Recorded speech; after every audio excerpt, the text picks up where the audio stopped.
we have our Black Suede Ultimate. So we've been introducing throughout the year our different Intense for the women's fragrances and Ultimate for the men's fragrances. And these are more precious ingredients, stronger scent, longer lasting scent. So for those that, your body chemistry just doesn't hold on to our original versions of these scents, these are great alternatives.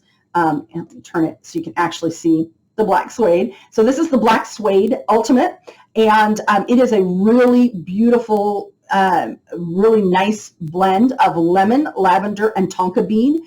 So this is your man fresh out of the shower. This is just nice, light and clean, and he just smells good with that nice. The tonka bean gives it that nice, warm kind of base note there. And this compares to the original, and the original is more, it's got the bergamot, so it's a little bit more a different type of citrus than the lemon. It's got the leather and oak moss, so it's a more earthy warmth in the original. So this is actually the first Ultimate that I think is actually a bit lighter scent than the original, but again, it's going to have those more precious ingredients, so you're going to get that more luxe scent, and it's going to last longer than the original versions. So that's the Black Suede Ultimate.